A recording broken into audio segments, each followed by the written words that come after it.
Houston comes out really fast, pressing up and down the floor. Was there anything unexpected either in how much they pressed or the way that they applied a press to you? There was nothing unexpected that they did.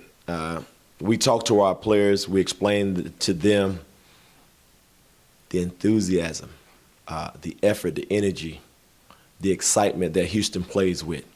Now, we couldn't assimilate that in practice. We showed them a lot of film. We probably watched film for 2 hours straight. And I emphasized it. But when you get a freshman point guard that never understood the importance of conference play, and you put her out there in the heat of the battle, she was shocked. She was frozen. Houston hit us in the mouth and got us down somewhere like 20-6, 26-6 or something like that before we even woke up. Nothing was unexpected. It's just that we didn't bring and match Houston's energy. And when you get yourself in a situation like that, now it's time for you to step up and compete. And I will say that we fought back, but it was such a hole that we was unable to overcome it. In that stretch, when they jumped out to that lead, they hit a bunch of three-point shots, Yes. including a couple where you had, I guess, a defender draped all over the shooter, it looked like. Yes. After that, like you said, your team came back. Was there a defensive change or a schematic change from you, or was that a matter of just a ridiculously hot team cooling off a little bit? It was a matter of us understanding and settling down. I mean, we were giving them, when you pour blood in the water, sharks get and go crazy. They were stealing the ball. They were shooting the ball at a very, very quick pace. We explained to our team that Houston is trying to get shots up between the first 5 and 7 seconds. They want to beat you by law of averages. They're going to get more shots. They're going to take threes. They're going to try to get more steals. And it worked for them tonight. I told them they're not going to play the way we're used to playing. So it's going to be a matter of which team imposes their will on the other one, but we cannot turn the ball over. And we went out and we turned the ball over, and we gave Houston the momentum by playing their game. That's what made this particular game, very, very tough. All right, you described that frenzied start, sort of like hitting you in the mouth. But Yes. then your team did come back. Absolutely. And you closed it to single digits. How did you come back? What changed? Well, the thing about, and this is not a negative to his team, but this is what they do.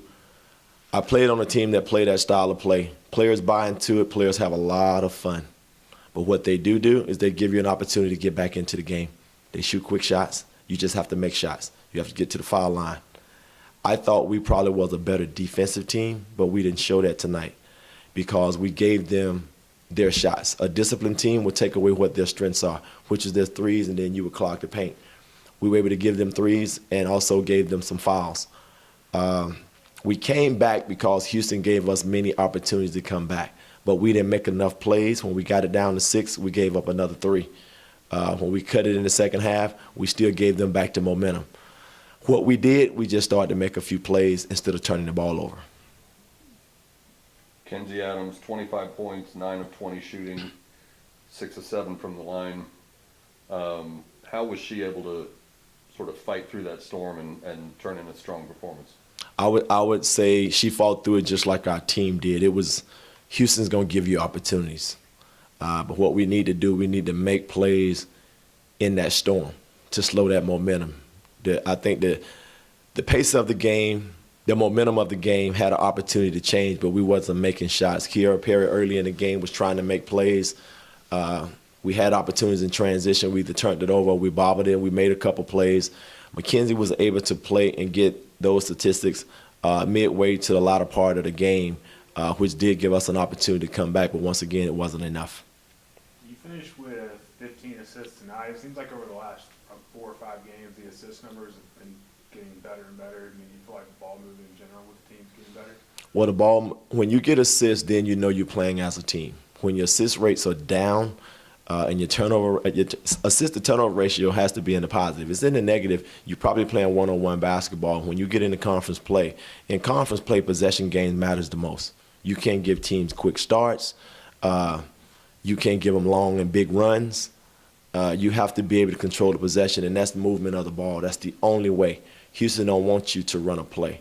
They want you to make plays. And our team was hesitant to make plays, and we tried to practice that for a couple of days. But when you get out there in the heat of it, then it's due time, and we didn't do a great job of it. 17-point margin at halftime. What did you talk about in the locker room with your team? Well, I talked about exactly what I said here earlier, that we will have an opportunity to get back into the game.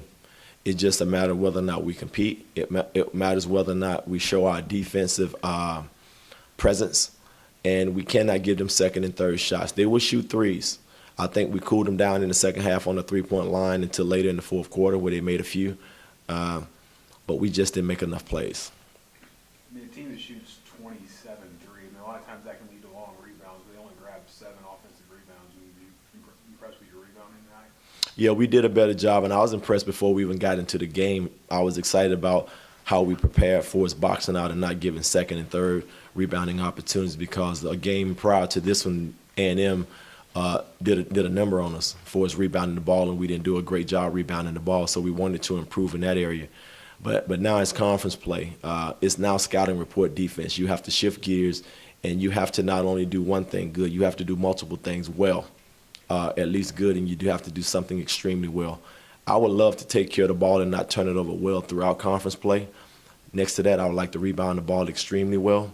And then if we can defend without fouling, I think we'll have a chance to beat anybody. But if you look at this, I don't think we did a number of those things, those multiple things well. And if you don't do those things well, you're going to find yourself to where you lose not only on an opposing court, but you lose on your home court like we did here today. Would you have been surprised before the game if someone said you'd out-rebound your opponent by 16 and have an advantage of 10 in offensive rebounds and still come out on the short end? I would have thought it was possible. Most times when that type of stuff happens, you're searching for something as a team. Now, if someone would have told me that, I would have took those odds because I would have thought we'd have done better in another area.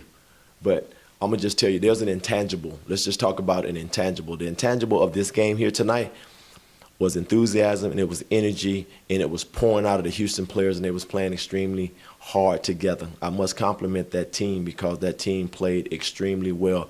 As a coach, as a competitor, I didn't want to watch it against my team, but I was forced to watch it against my team, but I can appreciate it and I can respect it, and I'll sit here and say that. You've never come across as a coach who takes anything out of moral victories, but you did fall behind by a significant margin and, again, close the gap to a single-digit margin. What do you take from that, just from your team fighting back, staying in the game, narrowing the margin before it finally pulled away at the end a little bit? Nothing. I would take absolutely nothing. You're right. A moral victory does nothing for me. It's 40 minutes of basketball. You prepare to win those 40 minutes. If that team is better than you, then they win. Houston was better than us tonight. Don't misunderstand what I said, but there's nothing I can take out of this game, but we have a lot of work to do, and I don't want to do anything but go back and get to work. Anything else? Thank you, Coach. All righty.